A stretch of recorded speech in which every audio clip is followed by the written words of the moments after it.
Hello and welcome to the Film Pulse Podcast. This is episode number 278. My name's Adam Patterson. With me today, we got Kevin Rakestraw. How are you, Kevin? Did pretty good. Nice. Good to hear. Yeah. We're going to be getting back to the standard format this week after all the glorious list episodes with two reviews lined up for you. We got Proud Mary and The Strange Ones. We're also going to be going over some of what we're watching on the watch list and covering this week's new releases in theaters on VOD and Blu-ray. Thank you so much for tuning in. Remember, you can send questions and topics to podcast@filmpulse.net. We love hearing your feedback. Let's go ahead and jump into our first review. I was thinking we could do Proud Mary to start. All right. That's the newest one that's in theaters right now. So this is directed by Babak Najafi. I have a synopsis here. Mary is a hit woman working for an organized crime family in Boston. Mary's life is completely turned around when she meets a young boy whose path she crosses when a professional hit goes awry.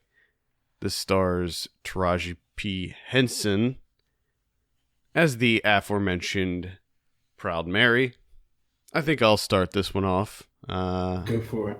I'm a huge fan of blaxploitation films. Big fan. Love them. And through all the marketing and trailers and whatnot for this, I was like thinking to myself, oh, this is cool. It's going to be kind of, an homage to the 70s era blaxploitation films. I'm into that. Should be a fun time. So I kind of went into it with, I wouldn't say high hopes, but I was kind of into the idea. Yeah. Yeah. And I like Taraji P. Henson also. So I was kind of into the idea of her being in a starring role, and I had decent expectations for this one. Oh my God, was I disappointed? Oh my God. I was thinking to myself, what am I going to say about this movie? Because I want to start with the positives. What am I going to say? And I'm like, nope. Honestly, I wanted to walk out of the theater, but I was like, I'm reviewing it. I got to stay for this thing. I got to stick it out. I'm going to stick it out. And I did. I stuck it out. I almost fell asleep one time. There's about 10 people in my theater, and it seemed like every single one of them just didn't want to be there. They were just like one dude just kept checking his phone. There were like two women behind me towards the back that were like they were just having conversations with each other. Like the movie was just happening and they were just in doing their own thing back there. They're having like a meeting back there, just waiting for this to be over. They're just catching up. I had jury duty recently, and I was thinking to myself, maybe I'd rather be back in jury duty than have to be here for this. Wow. I hated this movie. I absolutely hated it. I thought there were no redeeming qualities for me in this movie. Yeah, I will, for the most part, agree that the redeeming qualities are really thin. I mean, they're almost non-existent. And like you said, I actually kind of forgot that this had this whole like blaxploitation angle to it. Completely forgot about it until I sit down for the movie and it's going through the opening credits. But that's right? It. That's where it ends, though, right? Yeah, that's it does. It ends right there. But that was enough for like the opening credits hit, and I'm like, oh yeah, that's right. This is going to be kind of like a throwback type deal. Okay, and like all of a sudden I got this like little tiny burst of excitement. Like, oh, I forgot what Proud Mary was going to be. But you're right, it's done. As soon as the opening credits are it's not a throwback in any way whatsoever. It's not blaxploitation. It's not really, it's barely even an action movie. Like the action's really thin. Yeah. There's not a whole lot going on. The choreography to the action is, oh, I mean, it's like It's borderline just a it, horde. I mean, it's base level. It's just really kind of base level action movie stuff. There's when I was thinking about positives, there's one scene at the very end when they play the song, yeah, but and I was like, "Oh, okay, all right, we're getting a little bit of life injected back into this thing." But even that, it was like, "All right, this is just it's too little, too late at this point." well, and not only is it too little, too late. Again, that action sequence was pretty short Mm-hmm. and just did not have a whole lot going for it choreography wise. I mean, it was like you said, it's pretty basic. It's just kind of like her taking people out with a handgun.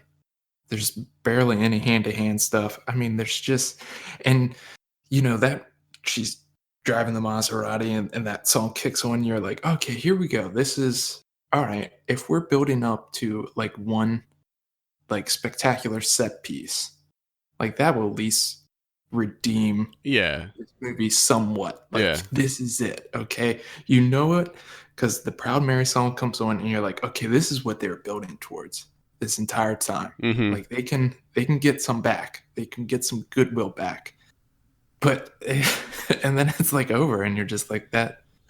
That's it. It's like your grand finale set piece.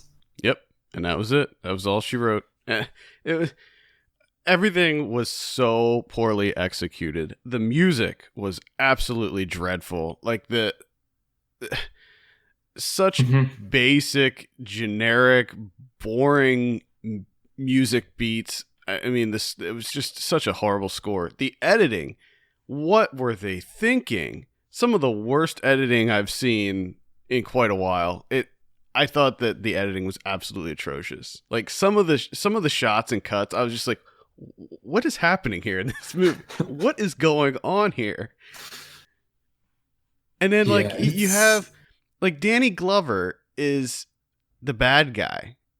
And I don't know what was going on. It seemed like half his lines were ADR'd. Like yes. like I'm pretty sure. his I'm voice pretty was sure. not matching his mouth at all. And I'm just like, No. what's going on with that? And that was weird because that actually became like my area of focus.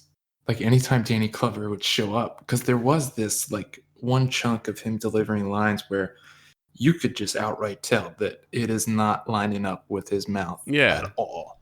And you're just like, wait a second. But it's not constant. There were some No. times where it was matching up and other times. Yeah. So anytime that he would come on screen, I'm just like, okay, here we go. That's This exactly what I did too. I did the exact same thing. It was like I lean forward in my chair, put my hand on my chin, like, okay, let's see if I can suss this out. Yep, I did the exact same thing.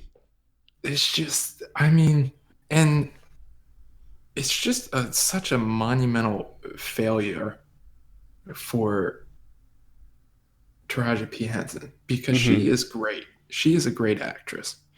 And this movie just really gives her nothing to do. Yeah, the script was so poor. All the dialogue was, I thought, very atrocious. Like it's one of those movies where you can just predict the next Oh, yeah. line No, that is spoken. and that's, I think, like one of the worst things about this movie is, I mean, from the outset, I mean, even from the trailer, you're pretty much like, okay, I'm pretty sure I can map this movie out.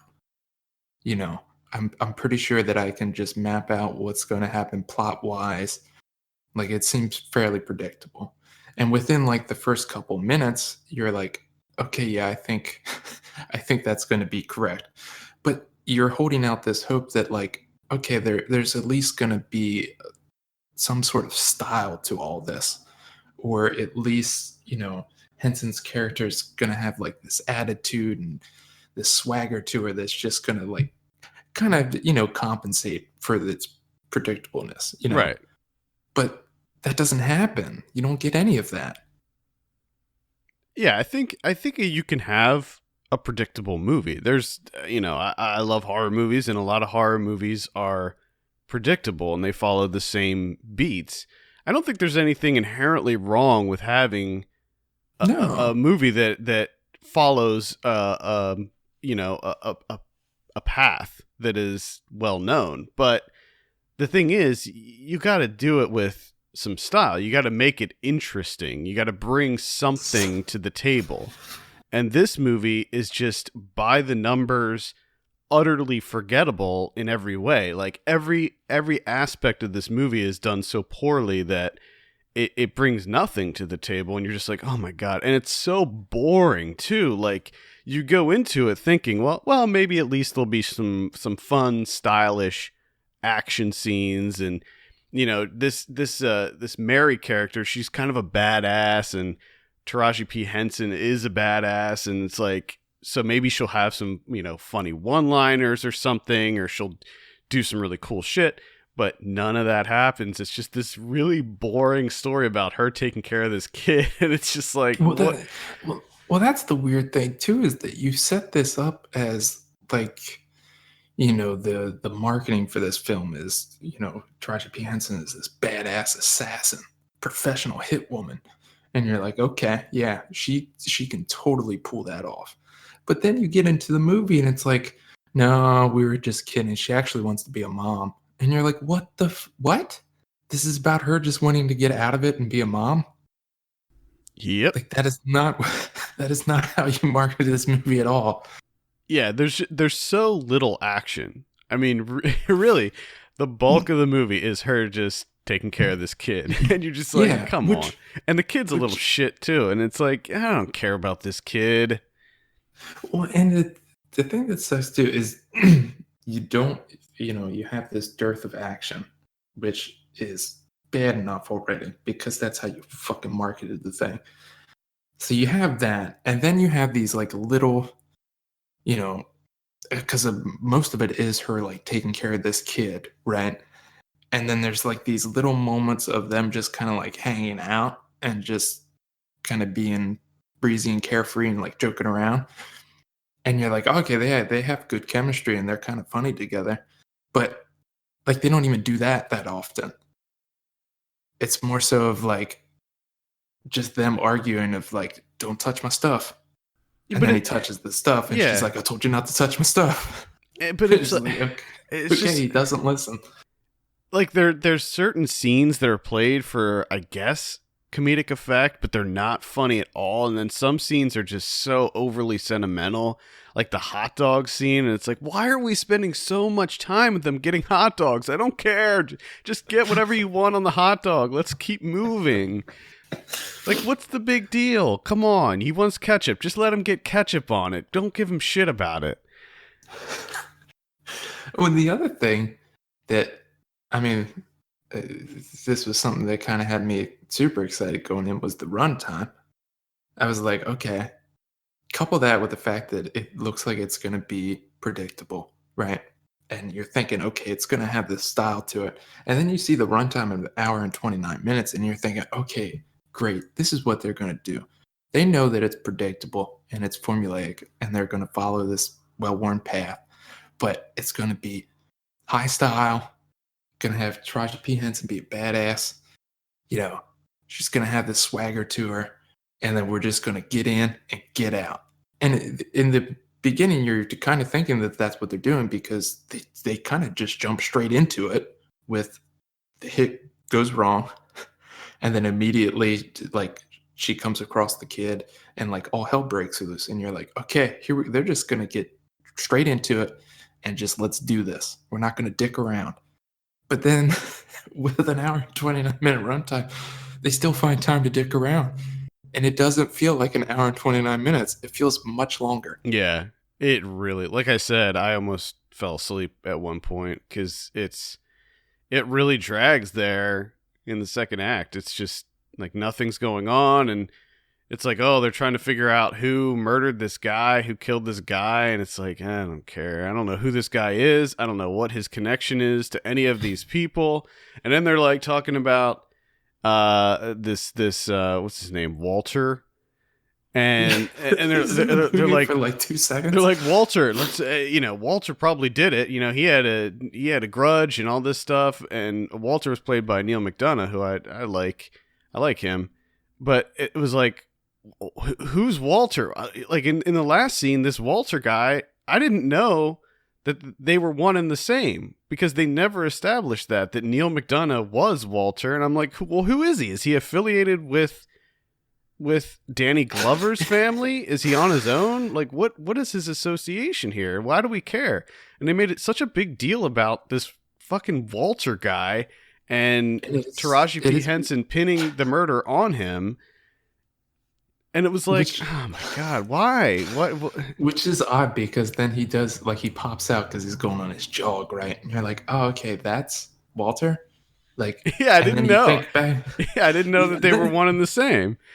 Well, then you think back to the only scene that you see this guy in for like 2 seconds, and he must be high up. Yeah, he's like in their inner circle. They're having like the private meeting with all the main people, and he's there. And I'm like, well, that's Walter? Why was he privy to that really important private meeting about this murder? I mean, and then they get rid of Walter, and like no one knows or care. Yeah, that was the funny thing. Like, she was like, okay, well, they'll pin it on Walter, and then everything will be normal again. But it was like the other crime family or whatever. They were like, well, let's just kill every one of them anyway. It's like, so none of that mattered at all. But then she still kills Walter. And it, like, no one knows. Like, she doesn't inform anyone. Like, it's done. I took care of it. That was the funny thing. There was no coordination whatsoever, because Billy Brown's character of Tom was like calling her. He had no idea that she was going to kill him, and it's like, isn't that something that should have been planned out? And I mean, I think she said that she was going to go kill him, and she's going to take care of him. So shouldn't he know that that's where she is? Like, you would think. You would think. And then the other thing I didn't get is towards the end, where you have the lone Boston white guy unloading trucks at Danny Glover's facility, his criminal enterprise. And you think back to the original of him having his interaction with Danny, and you're like, why are these two competing why are they using the same guy? why are they buying drugs off of each other? Yeah, like this guy apparently works for both crime families, unless they both have warehouses right next to each other. He's just like a mercenary who would unload trucks. But that was the other thing, is like there was this whole like the other family wanted to get Danny Glover's his area. They wanted to take over part of his land or whatever. And so that doesn't make sense. Like, if this other guy is working for this other family, why is he working in Danny Glover's area? Yeah, why are they interacting at all? I don't know. None of it makes any sense at all. No, and they just, because they didn't care. They just didn't develop it. They're like, oh, well, Taraji P. Henson's going to be a hit woman. That's all we need. We don't need anything else. Yeah. Like, yeah, but you forgot to make Taraji P. Henson like a memorable character. Yeah, her dialogue is just so bland and stiff and awful. I mean, you failed in that you're like, well, let's just make her a mom. Like, she really wants to be a mom. And it's like, what? Yeah, why? And not only that, but it's like an ongoing theme. Like, Billy Brown's character at one point even says as much. Like, you can't be a mom. You don't have what it takes to be a mom. And it's like, what? This is what we're focusing on here? This is just a movie about whether Taraji P. Henson can be a mom or if she can be a fit mother. Oh my God, what a disaster. It was just, yeah, it was, it was not good. Yeah, huge disappointment. I did see did you see the trailer for that I think it was called Break In? Yes. That looks pretty interesting. Yeah, that actually looked pretty good. At any rate, let's go ahead and give Proud Mary a score. I'm going to give it a 1 out of 10. Lordy. I found no redeeming qualities to this movie whatsoever. Yeah. Man, I give it like a 2.5. There you have it. Yeah. It's a bummer. It is a big bummer. If they only embraced the blaxploitation kind of marketing and theme that was projected. It is really odd to sink that much into the opening credits. You know what I mean? To give it that feel right from the outset, and then just be completely done with it as soon as the credits are done. It's just, I can't think of many modern movies that do pay homage to blaxploitation. I mean, obviously, Dynamite comes to mind. Which I still haven't seen that. Is that Black Dynamite? Black Dynamite, yeah, sorry. I knew I was missing, I was just typing it in because I knew I was missing something in there. Black Dynamite, which I just rewatched over the holiday break. It was on TV, and man, that movie is so good. I love that movie. They nailed it. They absolutely nailed it. The look, everything. If you want to see a great blaxploitation homage, check out Black Dynamite from 2009 because it's so good. But it's definitely more of a spoof. None of it's played straight. It's all played for comedy, but it's still really good. All right, let's move on. Talk about our next movie, The Strange Ones. This is directed by Christopher Radcliffe and Lauren Wolkstein. I have a synopsis here. Mysterious events surround two travelers as they make their way across a remote American landscape. On the surface, all seems normal, but what appears to be a simple vacation soon gives way to a dark and complex web of secrets. I would argue that it never appeared to be a simple vacation. That was going to be my first, because this is the first time that I've seen the synopsis, and that was my first thought. I'm like, on the surface, all seems normal. I've never once for a minute thought, yeah, this is normal. They're having a normal vacation. Everything's great. No, not at all. Kevin, we'll start with you. What'd you think of The Strange Ones? This is one that I was actually I had a decent amount of excitement for. I've been waiting for this one, it seems like, for like 2 years now. So finally get a chance to see this. And pretty disappointed. Right off the bat, like I said, on the surface, all seems normal. No. It's like you pretty much can tell within the first couple of minutes that this is not normal. And I don't know if it's a matter of the writing or the direction, or maybe, a combination of the two, but it seemed like it would make these twists or make these reveals that were supposed to, throw you off your guard but for me, it never worked that way. It was just like them changing the rules. Cause from the outset, they're like, they're brothers. Right. You kind of make it seem like they're brothers. Yeah. And then they're like, they're not brothers. And you're just like, oh, okay. Okay. Well, you told me they were brothers, so I just assumed they were. It wasn't, it's not like I was, what? They're what? Oh my God. It's just like you're changing the story. And I'm just like, oh, okay. Well, I thought it was this because he told me it was. Yeah.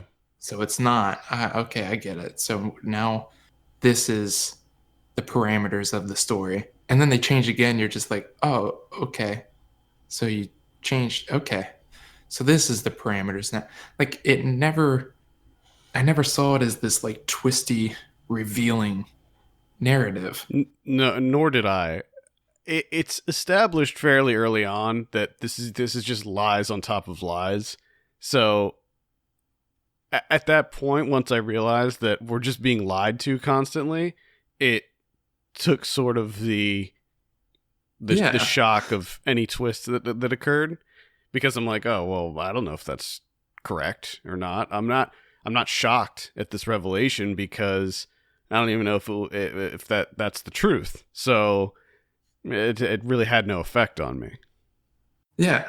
I mean, it's kind of like if you called me up yesterday and you were like, I'm in the hospital, I'm super sick, they're not giving me much time, and I was like, oh shit.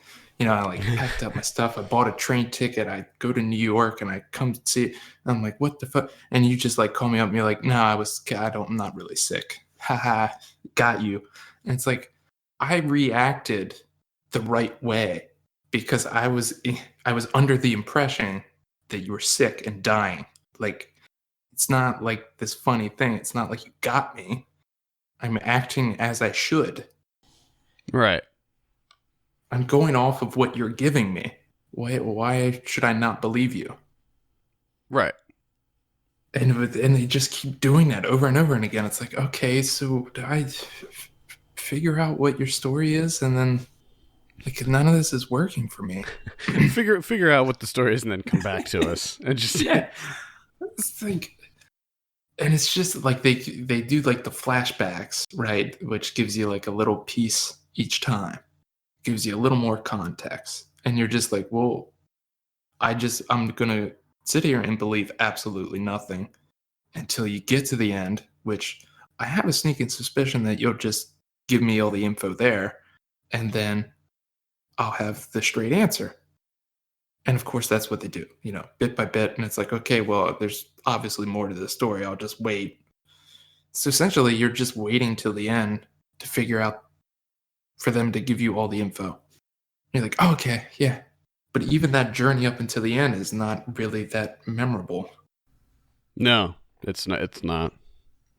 I mean, there's like I thought the music did a decent job of creating this like disquiet, this like discomforting atmosphere. Although I don't think anything else really lived up to that, the atmosphere that it was setting. And I thought the performances were okay. They were pretty good. I wasn't a big But fan. and then that's it. I'm kind of coming up empty-handed after that. Yeah, I thought Alex Pettyfer was fine, considering he hasn't really had any kind of meaty roles up until this point. At least I don't think so.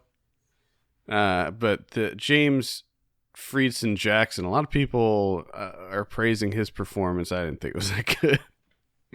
I thought it was all right. I mean, he was creepy, Yeah, which is kind of like right off the bat. You're like, okay, well, I knew right off to me a lot of it was just kind of telegraphed. Like I knew that this kid was messed up. Like I knew that there was yeah. something not right about this kid. Well, yeah, because he doesn't act He never like a normal human being. He never seemed like a victim to me. No, exactly. That's what I mean. You're just like, they're setting up this, this atmosphere of discomfort and, something bad's going to happen. And then, there's a reveal. And it's like, I knew this all along, or at least I had like a suspicion of it. Yeah. Shout outs to Gene Jones in there. Was happy to see him. Yeah, he pops up for a little bit. Like commune or something. Is that what that was? Was it a commune? It was some sort of like, it seemed like some sort of camp for kids. I don't know in what way. I don't know if that was like a summer camp type deal. I thought it was gonna be a cult at first, and I thought they were gonna like flip the script on us again and have the kid join a cult. Yeah, and I think that's kind of because it's Gene Jones. Yeah, because I thought kind of the same thing. I'm like, oh fuck, we're going down the cult path again. The Ty West one. What was that called? The Sacrament? Was that what it was called? Yeah. Yeah. I mean, Gene Jones he's kind of born to play a Yeah, cult yeah, leader. yeah. He has that vibe. And as soon as he shows up, you're just like, oh shit, this is a cult. Okay. Yeah, it looked like a cult too. It did. All those cults kind of have that kind of hippie commune vibe to them. Sharing that workload. Yep. Yeah, for me, this one pretty much fell flat. I didn't hate it, but it was not really anything. Yeah, Not really anything memorable for me. This is one of those like straight down the line type deals. Yeah, there was one shot that I thought was absolutely atrocious, and that was the Can I guess? Yeah, go ahead. Because I know what it is. The car. No, I wasn't talking about that. Was someone crossing the street? That was, yeah, that was bad. Because to me, that was just like, because what follows it, you're just like, was that necessary? Like, what was the point of that? I think it was played for like a jump scare. I think it was. I think it was supposed to be like a jump scare. No, I wasn't referring to that, although that's a bad scene. There's a scene where it's a tracking shot that's following the kid as he's running, and it's done in handheld. Oh yeah, and it turns to nothing. It turns to the shakiest of shaky cams I think I've ever seen. Like, you can't even. I mean, people that get motion sick. Holy crap! I'm sorry for you if you have to witness that. Holy shit! Yeah, that does turn into just like a blur. Yeah, it is like so greens. Intense. Oh man, just a U-shaped blur of nature. A kaleidoscope of trees. Yeah, it is just two disappointments. A double feature of disappointments. Well, yeah, I mean, it's January. What do you expect? Yeah. All right, let's give The Strange Ones a score. What are you going to give it? I give it like a 5. I'm going to sit at I'm at like a 4 on this one. All right. A little bit below average for me. All right, let's move on and talk about something we've been watching. Since we've been doing lists and stuff, we haven't done a watch list in a while. I'm not gonna talk about everything I saw, but I'll talk about a few things here. Saw Happy Death Day. Okay. Is this good? Because I didn't. Good things. No, I didn't like it. Oh. It had some clever stuff in it. I thought that the protagonist was really good. Jessica Roth, I think her name is. She was great. I liked her a lot in it. It has some clever moments, and there's some interesting things that happen. If you're not familiar, this is the horror movie that came out earlier in 2017. That it's Groundhog Day basically, but every day she gets murdered and she wakes up and it's the same day. They throw in a couple interesting twists. One of the interesting things, and this is not, I don't really think that this is a spoiler, but every day that she wakes up, she has the effects of what happened to her the day before. So, for instance, if she gets stabbed to death, she'll wake up and she'll still be alive, but she has like scar tissue inside of her body from the previous murder. Okay. So every day she wakes up, she's like feeling a little bit more kind of ill, and eventually she passes out, and they do like x-rays and stuff, and they were like, we don't even know how you're alive. Like, you look like you've had severe trauma to like your whole body. So she's on like a timeline basically, because every day she wakes up after she gets murdered, she's a little bit like, her body is a little bit worse. It's a little bit weaker. And so she has to figure this out as quickly as possible, or else it's going to be game over. Like, her body's just going to it's just going to give out. So I thought that was kind of an interesting little twist on it. So she couldn't just be perpetually doing this thing over and over again until she figured it out. She has to do it pretty quickly. So that was kind of an interesting thing. I thought because it had the PG-13 rating, that kind of brought it down. Because all of the death scenes are pretty generic for the most part. Okay. I don't know. It's okay. It's just, this is like a steady stream of disappointment. I didn't hate it. I was actually like starting to levitate towards that one a little bit. Because I kept seeing good things. And I'm like, oh, man, that might be the one. A lot of people like this one a lot. So, I mean, it might work. It might work better for you. I know my wife really liked it. Okay. It's pretty fun. Yeah. So, I don't know. Maybe give it a look. Happy Death Day. I did get to catch a 10 out of a 10er. Uh-oh. For me. I got myself that Filmstruck. Oh, yeah? Got myself a subscription to the Filmstruck. And it was like a Christmas present to myself, right? And I got it. And then we were kind of caught up in the whole catch-up, 2017 catch-up, trying to like cram these titles in for like list-making purposes and everything. So I completely forgot that I got myself Filmstruck for like 3 weeks almost. So I've been kind of going crazy with it. And I checked out 1955's Lola Montès from Max Ophuls. And it's like a recounting of Lola Montez's life where it starts out, she's in a circus. They bring her out and they've created this huge production around her life. She had all these lovers, super important people too, really influential people, powerful people, men. And so they like wheel her out. She has all these costumes and they have all this production design and pageantry for it. And it's incredible because for the whole movie, the through line is this circus performance. And it is a legit full-on circus performance. And the way in which he films it and just the staging of it, the choreography of it is just incredible.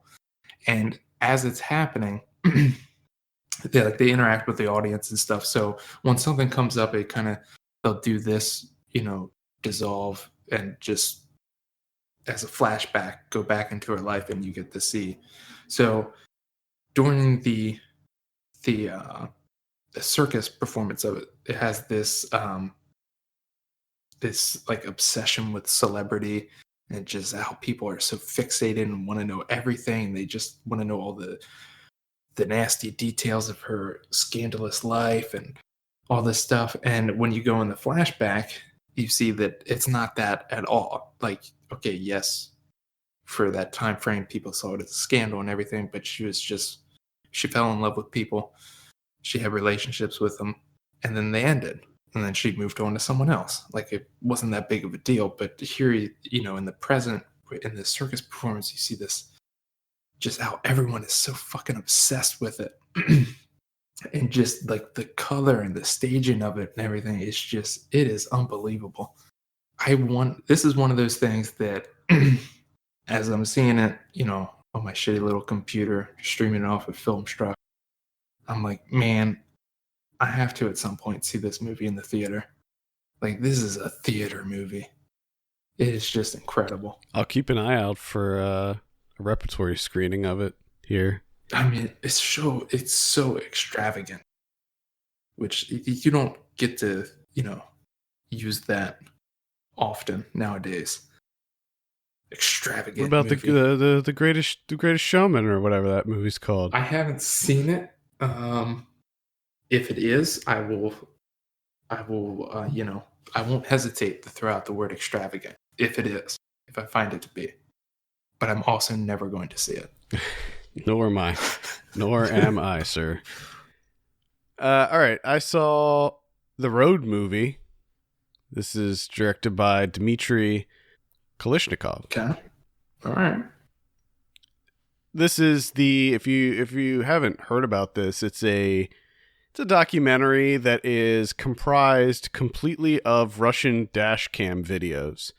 So if you haven't seen any of these videos, basically in Russia, the dashboard mounted camera it's a craze over there. Pretty much everybody who is driving on the road has a dash cam mounted in their car. I learned because the Russian traffic police are very corrupt, and they will pull people over, give people tickets, get people's licenses revoked for no reason. They'll make up things. So in order to combat that, a lot of people have started purchasing these dashboard cameras, placing them in their vehicles. And also, apparently there's a lot of scammers in Russia that will fake accidents in order to get insurance money from other people. So I guess it was a pretty big problem, and now pretty much everybody has a dashboard camera in Russia. And as you might expect, Russia's a big country. There's a lot of people there, and with that many cameras, there's bound to be some crazy shit caught on camera, and this movie is just a nonstop compilation of that kind of crazy shit. So it has a lot of what you would expect. So there's a ton of accidents that are caught on camera, like tons of accidents, horrific accidents,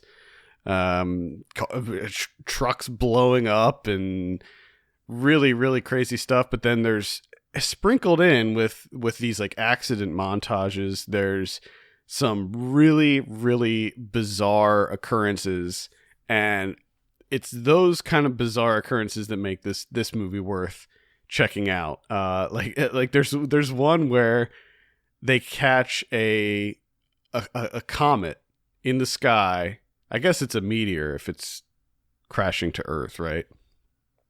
So it's like a meteor crashing to Earth, and they catch it on camera, and it's so crazy looking because it just lights up everywhere. Like it's like this blinding light, and that's really wild to see. There's another sequence where a couple are driving through a forest fire, and it's one of the craziest things I think I've ever seen. It looks like they are literally in hell. And I mean, it's just fire everywhere. And they're like talking, because with a lot of these, kind of one of the most entertaining things about this is that, these cameras capture audio too. So you can hear the drivers and the passengers sort of commentating on what's happening. And a lot of them are really funny. And so that's definitely one other thing. I mean, it's hard to say that this is even a real movie because it is literally just clips pulled from the internet. I was gonna say, it just seems like, because every so often clips viral, and it pops up in my fucking Facebook feed like, you gotta check this video out. So it seems like someone just took all those and strung them together. Sort of. It's definitely there's definitely more curation than what you would get if you just like went to YouTube and typed in Russian dashcam video. Like there is a little bit of a theme to how they order them. So like there'll be like a montage, and they'll play some music. Like they sprinkle in music every now and then. So they'll do like a montage of like crazy car accidents, and they'll set that to music. And then they'll do like a longer sequence where something really crazy will happen. And then they'll do like maybe another kind of shorter set of clips. So there's a little bit of curation in there, but by and large, it's just the clips. Like just the clips. There's no like narration. They don't even have like title cards. There's no text on the screen. It's just straight up clips. And at the end of the movie, in the credits, they just list the title of the clip and how many views it got online. Oh my god! So they have the view count, and I think that the whole thing is probably just a statement on, how people are sort of drawn to these things, these kind of disasters and car accidents and things like that. It's like in our nature to sort of seek out that thing. That's why you have all the rubbernecking when you pass by an accident and stuff like that. I think it's a statement on that, and I think it's also sort of designed as like a reflection on modern Russia and where we're at. In there's one really funny scene where this guy's in a car wash and a tank rolls into the car wash, and he's just like, how are they going to get that tank in there? He's like, oh no, they're coming outside, and like the car wash employees come outside with like a hose and they start washing the tank in the parking lot. And you're just like, all right, yep, okay, that's just I guess that's just what happens in Russia. It's worth seeing.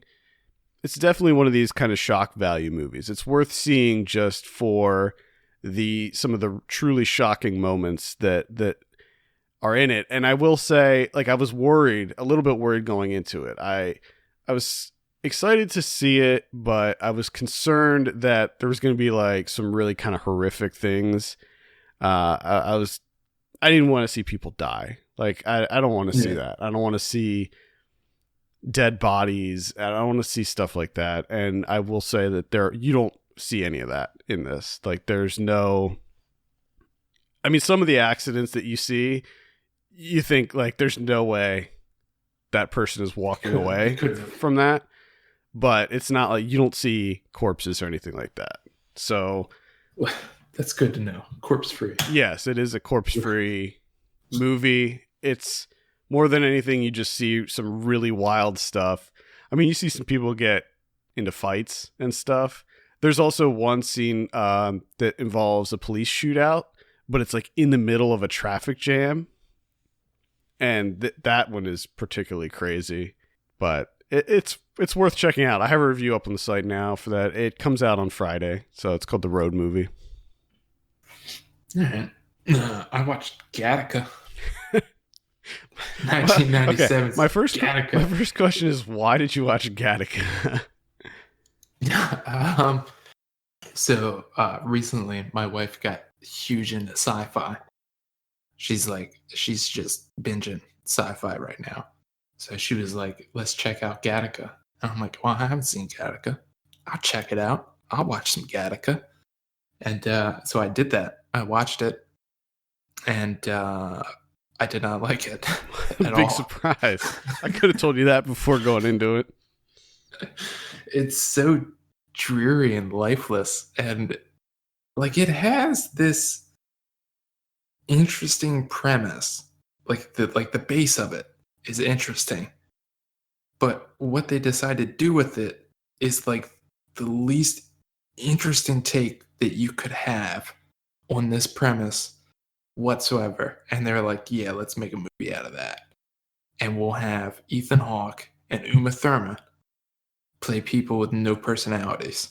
And so it essentially just boils down to like, are they going to find out that he's not a valid, he wasn't made, genetically altered, which again is just the most uninteresting basic take that you could have on this premise.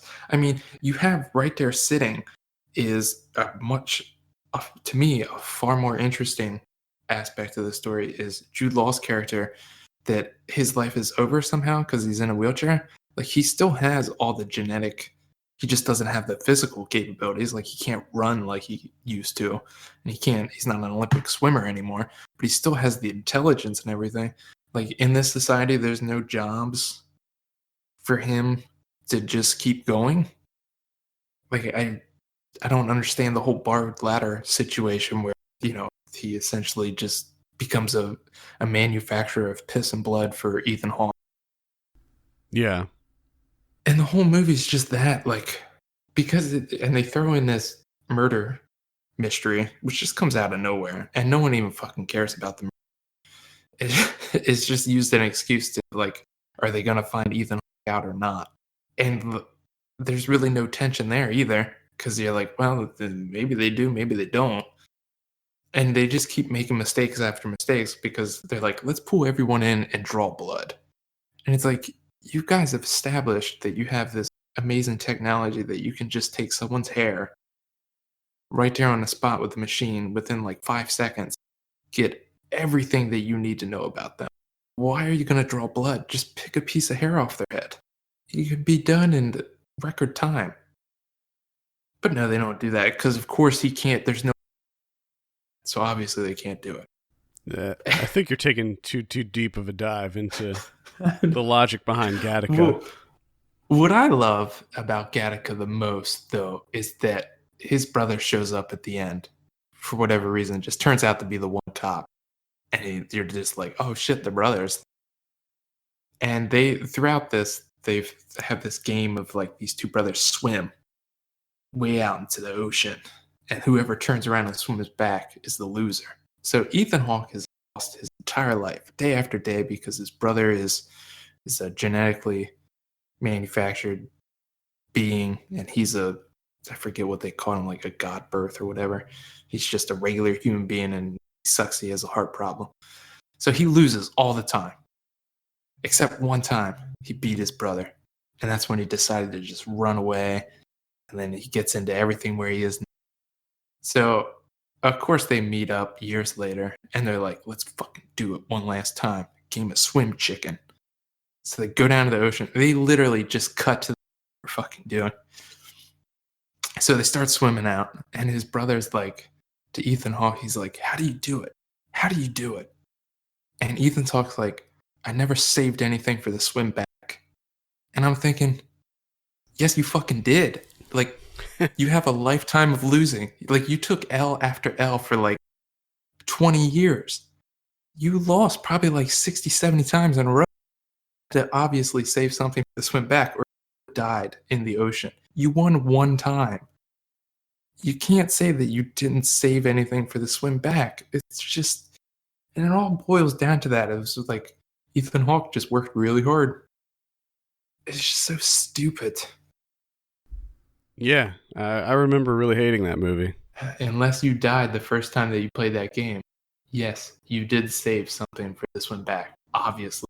You know, you should check Fucking out, asshole. you should watch Strange Days by Catherine Bigelow. I do want to see that. That's on the list as well. That's definitely an I interesting. have a feeling I'm going to be watching a lot of old movies and a lot of sci-fi this year. Just a heads up. Cool. I think Strange Days has a really long runtime, if I remember correctly. Let me see. Yeah, it's got a 2-hour and 25-minute runtime. Lord have mercy. It's awesome, though. I feel like that's a really underrated sci-fi movie. I've been diving into the Death Wish series. I need to know you have, yes. So, I watched 1 through 4. I started 5, which is the last one, but I did not finish it yet. Having a pretty good time with it. It's not the best series out there. Frankly, I don't really know how it took off. Like, the first one came out in 1974. It was sort of Charles Bronson's big break. I mean, he was in a lot of movies prior to that. You know, he was in The Dirty Dozen and Magnificent Seven, but he never really, I don't think he had any really big starring roles. So this is the one that really kind of propelled him into the legend that we know today.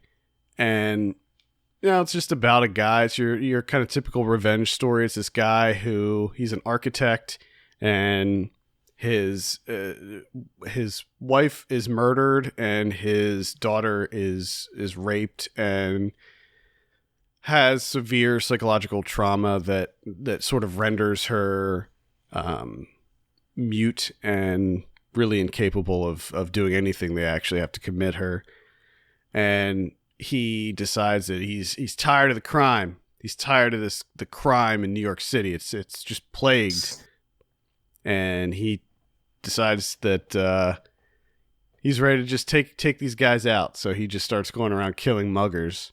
Mm-hmm. And you know, it's decent. The first one's, it's okay. The interesting thing about the first two Death Wish movies is the amount of time that it spends with Charles Bronson doing his job as an architect. Like, so much time is dedicated to him meeting with clients, doing. There's an entire scene in the first Death Wish where he's just doing a land survey with this other guy.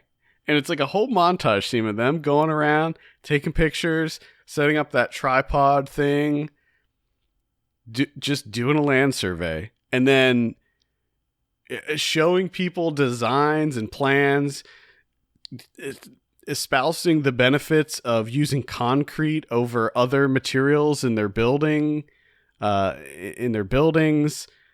giving them like layouts and showing them drawings. There's so much architecture in this movie, like planning things out, building design and layout, land layout, and all this stuff. It's hilarious. It's absolutely hilarious. So what sprinkled in is just him occasionally killing someone. Yeah, like there'll be one scene of him at work, meeting with clients, making deals, working out big plans, and then and then he goes home and goes out at night and kills a couple muggers, and then next day back at it, really pushing concrete over other materials because it's cheaper and more durable. This sounds really interesting. It's so weird. Then Death Wish 2, pretty much very similar, except in this one he goes to LA. So the first one he's in New York. Second one he goes to LA. This time his daughter gets killed. So he goes after a bunch of does the same thing in LA basically. Then in the third one, now this is where it starts to get interesting because Cannon took over, and once Cannon took over, it got really crazy. It got way more violent. The death count went way up, and shit just got so ridiculous by the third one. And then in the third one, his girlfriend gets killed, and he's back in New York. And his best friend also gets killed in this one. Jesus. This poor guy. This one it sort of takes a Rambo approach where he just mows down people left and right. He has like this giant machine gun. It's like M60. No, it's not an M60, but it's this giant like mounted machine gun that he carries around and just blasts people left and right. Which this one I thought I had the most fun with. Interestingly, in each of these, there's sort of like a one thug who will go on to be somebody famous. So in the first one, you have Jeff Goldblum. In the second one, you have Lawrence Fishburne. In the third one, you had Alex Winter. And then in the fourth one, Death Wish 4 Crackdown, you had Danny Trejo. And in this one, he goes back to L.A. So New York to L.A. to New York to L.A. And in this one, he takes on the mob. And this one, his new girlfriend's daughter gets killed, and her boyfriend also gets killed later on because there's drug dealers going around, and his girlfriend's daughter got a hold of some bad coke, got some bad cocaine. I think it was cocaine. Part 4 is when it sort of drops off for me. This one was not that interesting. It was okay. There was kind of this like twist where basically he gets hired by this guy who he thinks owns the newspaper company that his girlfriend works at, and this guy's like, yeah, my daughter was killed by drugs, and like, I know who you are, you're the vigilante. And that's the other interesting thing. Like, everybody knows who he is in this, and everybody's just kind of cool with him doing what he does. Like in the first one, the cops sort of gave him a pass in the first one, and in the second one, the main cop from New York goes to sort of rein him in LA. They got to try to keep him on the lowdown because the LA cops are sort of onto him, and the New York cops are like, we don't want them finding out that we sort of sanctioned this. So the mayor sends this detective over to get him. And then in the third one, he basically gets hired by the police to take these people out because there's this one section of New York that's completely overrun by gangs. And I guess the cops are like way too scared of the gangs to go in there and stop it. So he gets hired. Send him in. Yeah, the police hire him to go in and kill everybody. And in the fourth one, he gets hired by this supposed newspaper owner who you come to find out is actually a rival mob family trying to clear out this other family. Damn. So pretty fun series. It's utterly ridiculous, but it's a pretty good time. So far, like I said, I haven't finished part 5 yet, but so far that one's by far the worst one. It's just that makes sense. Yeah, I mean, I thought 3 was sort of the height of the series. It wasn't like technically the best one, but to me, I had the most fun with it. And part 1 was way more kind of subdued. Definitely had a more of like a Taxi Driver vibe where there wasn't that much violence. Whereas 3 just takes it to cartoon levels. They're just like, fuck it. Yeah. We're doing it. So, it's been pretty fun to go through these. I've never seen any of the Death Wish movies before, so it's been a long time coming. Death Wish. I think the new one's going to be atrocious, but oh yeah, of course. That's all I have for this week. Okay. I'll quickly mention one more. That's Jigsaw. What? Ooh. I'll be doing a Blu-ray review for this one, I think next week.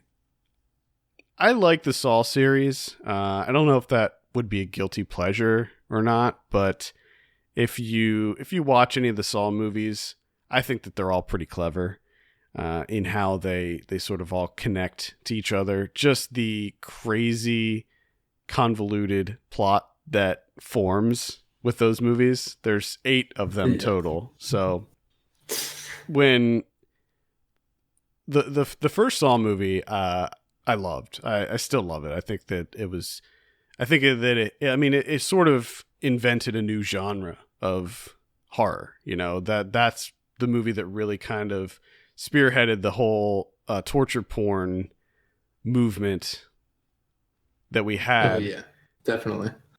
Not to say that there weren't movies like that before it, but that movie really popularized that. And for 7 years, they put out, every year they put out a new Saw movie. And, some of them were better than others, but I thought that they all at least had some clever elements to them. And the twists at the end were always fun. And this one, which comes, it's been a while. I think 7 years. They had a 7-year break in between. Yeah. In between the last, I think it was called The Last Chapter. That was the Saw 7. So they're sort of trying to reboot the brand, and it doesn't really work. It's interesting. They try some new things. They get the Spierig brothers to direct it. Now, if you're not familiar with what they've done, they did Predestination with Ethan Hawke, which I liked a lot. It was this kind of sci-fi time travel movie. It had some really interesting concepts. They did Daybreakers, another Ethan Hawke one. There was a vampire movie, which I liked a lot. And they did this movie called Undead, which was this kind of post-apocalyptic zombie movie, Australian zombie movie that was also really interesting. So I kind of like their stuff, and they definitely bring a new look to this one, to the franchise. This one looks a lot different than the other Saw movies. The other Saw movies are very kind of grainy, gritty, colorless. They all largely take place in one location. Usually that's like this kind of warehouse or something. Very dark. This one definitely looks a lot different. They play with lighting a lot more. A lot of the scenes take place outside. It just looks a lot cleaner than the other Saw movies. So it has a different vibe to it, at least visually. But they also dial back the amount of gore in this one. Now, that isn't to say that there aren't some really gory scenes. And in fact, I would say one of the best things about this movie is the practical effects. They're excellent in this one. Especially the prosthetics work. I mean, holy shit. Some of the stuff that you see in this looks so real. But for the most part, I just thought it was kind of boring. Like, it was just a little bit of a downer. The twist wasn't that interesting. It was like one of those things where I'm like, okay. You know, like nothing like, whoa, like in the first Saw. But it was okay, I guess. I don't think that it's a franchise killer or anything like that. I could definitely use some more Saw movies. And basically what they were doing is they were setting it up for a new series, like a new... Which would be my question. Do you think anything could be a franchise killer for this franchise? It just seems like that nothing can kill this. No, I don't think so. Because it's a formula that you can just keep doing over and over, and it'll never not be entertaining. You know, get a group of people, put them in these crazy, intricate Rube Goldberg style traps, and see what happens. You know, like it's such a simple concept, and it works. It's never not entertaining.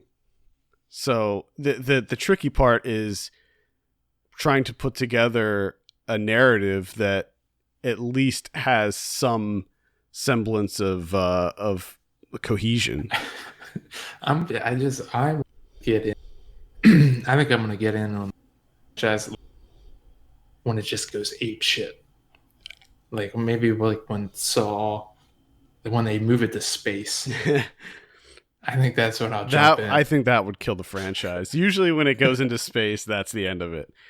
I mean, they go to some they go to some pretty crazy places in this series, but that, I mean, that's where, you know, it'll kill a franchise. But for me, that's when I'm looking like, oh, okay, I'll finally come over, check that out.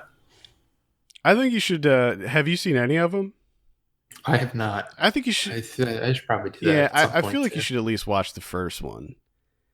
But again, like I really like the large scope of what they do. It's pretty impressive to see. And I mean, the cool thing is they use the same crew for pretty much the whole series. It's like the same editor from the beginning, same producers, same executive producers. So they have complete control over it. And I think that that's the other reason that the franchise didn't just completely fall apart, because they're working with the same people.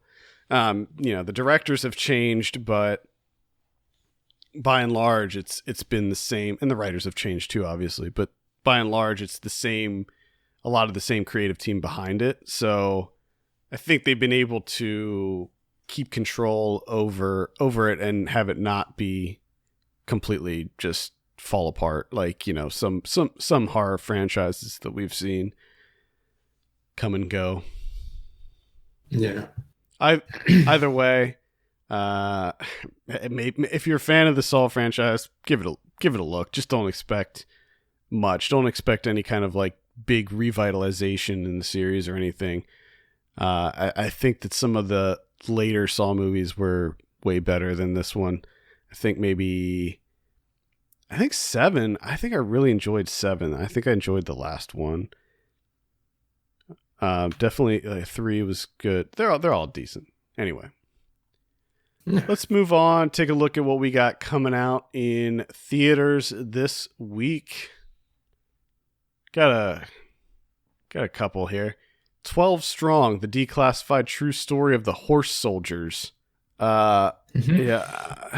What? Man. No thanks.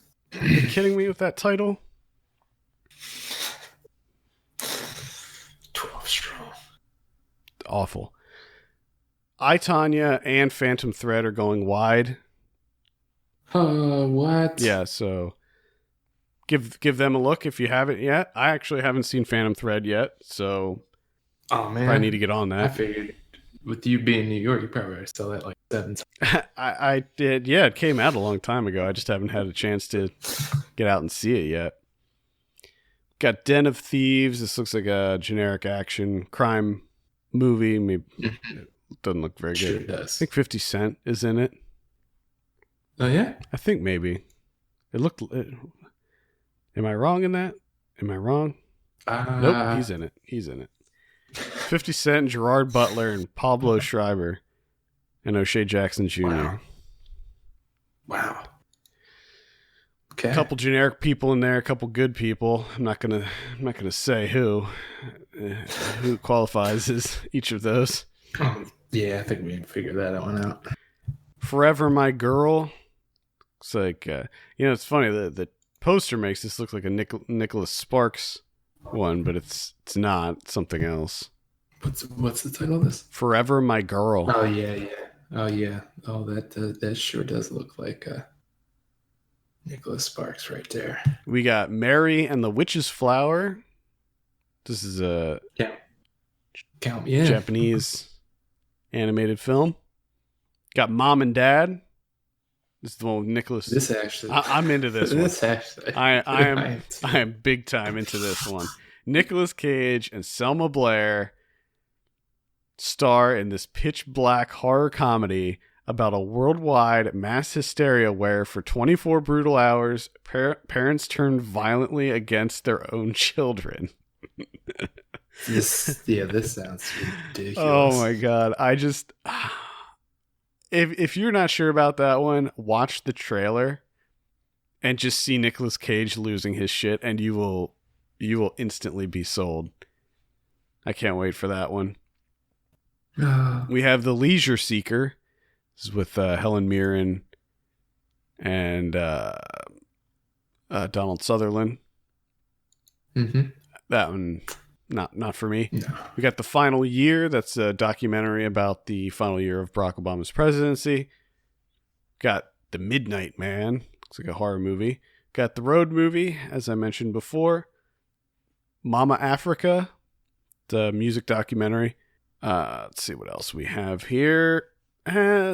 Pretty much it. Looks like there's a faith-based movie called The Revival.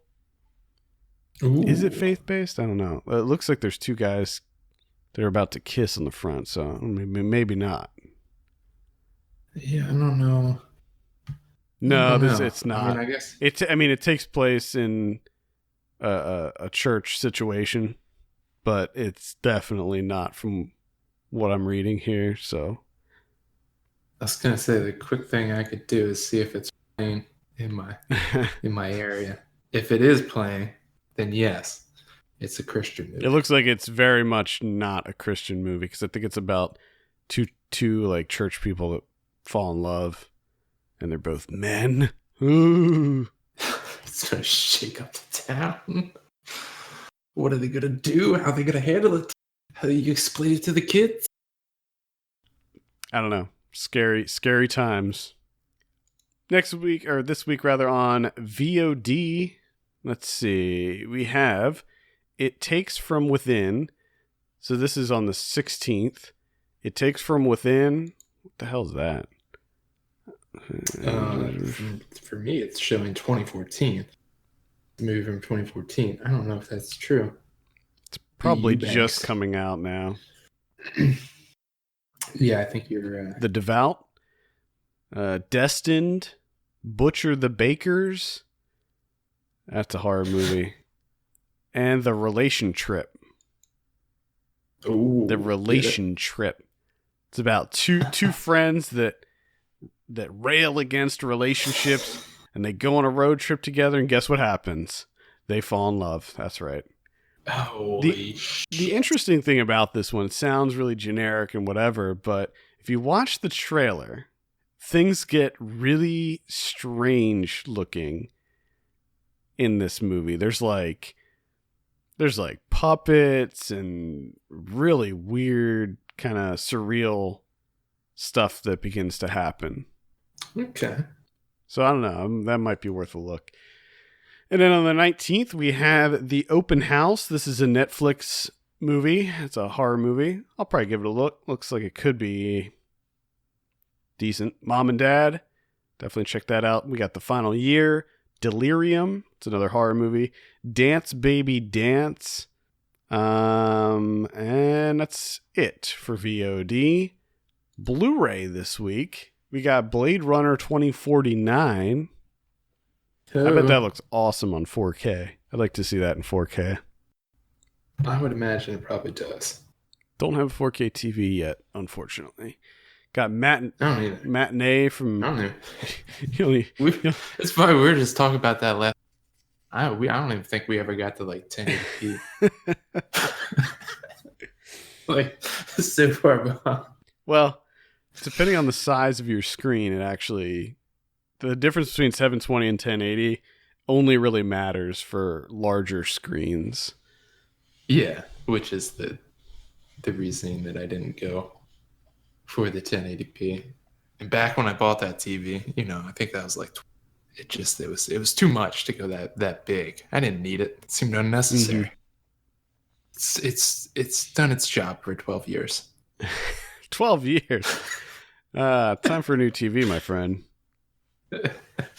One of these days, maybe. We'll see. We got Matinee from 1993. This is the John Goodman film. I love this movie. It's got a really awesome cover, too. Joe Dante. I remember you talking about this one. Yeah, I love this movie. Happy Death Day comes out. We got The Snowman. Yes. Everybody talking about The Snowman. I can't wait to watch this. It's definitely one that people love to hate, especially in our Slack. That's for sure. Yeah. Let's see. We got here Beyond Skyline. I don't know if I talked about this one on the show, but this was actually pretty decent. It's pretty fun. Had the Raid, the Eco Oasis, and the other guy from the Raid in it. I think you did talk about this. Now that you say that. Fighting aliens, kicking some alien ass. Hell It's yeah. pretty fun. We got Gangsterland. Looks like a kind of generic mobster movie. And Cook-Off comes out finally. Hell yeah. Love me some Cook-Off. I mean, Cook-Out. I do love Cookouts, actually. I'm a big fan. I like any iteration of cooking. Cook-offs, cookouts. You love them all? Cook-ins. All of them. Every single one. If cooking's involved, count me in. Cool. Good to know. And then finally I have Almost Friends here. Oh, so close. Yeah. So close. Not even friend zoned. Oh, that movie Kills on Wheels also comes out. About the wheelchair assassin. I have to see that, and Ryan has to see that, and we have to do that on Ryan Watches a Movie. You're damn right. We'll make that happen. We'll this week, instead of doing I'm going to Utah this week. We'll have to figure that out. We'll temporarily put our National Day thing on hold so that Ryan can do Kills on Wheels. We could just make up that it's like national, but I don't think any of these actual, do you think people double check to make sure these national days exist? I don't think anyone's fact checking it. Probably not. You just say it's National Wheelchair Day. National Wheelchair Assassin. I'm sure there is one. Yeah. It just might not be in January. Right. Yeah. What do we have on the Criterion front this week? We have one, and that's a modern release on the Criterion, and that's Ken Loach's I, Daniel Blake. Yeah, I wanted to see this one. Criterion treatment. I know I've been wanting to see this one for a while now, too. I'm still going to put it off. I'm going to procrastinate watching this one for, I'm going to guess, about 3 years. I can't see myself watching it anytime soon either.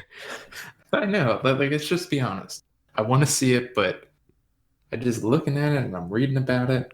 and it's just not high on the list. Yeah, I mean, it seems like a great movie, but yeah, I don't know. Exactly. Yep. All right. I feel you. I think that's going to do it for us this week. Thank you so much for listening. You can send us your questions and topics to podcast@filmpulse.net. Follow us on Twitter @FilmPulseNet and @FilmPulseKevin. If you have a minute, take a look at our Patreon page, patreon.com/FilmPulse. Consider helping us out by becoming a subscriber. For Kevin Rakestraw, my name's Adam Patterson. We'll see you next week.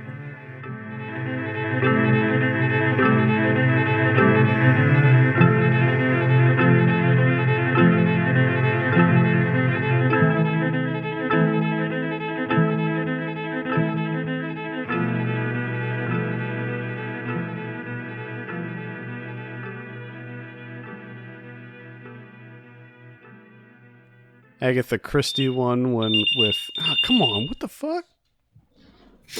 Hold on. Please keep that in. Hello? A shower problem? I don't think so. I'm not available right now anyway. Ah, okay. All right. Yep, no problem.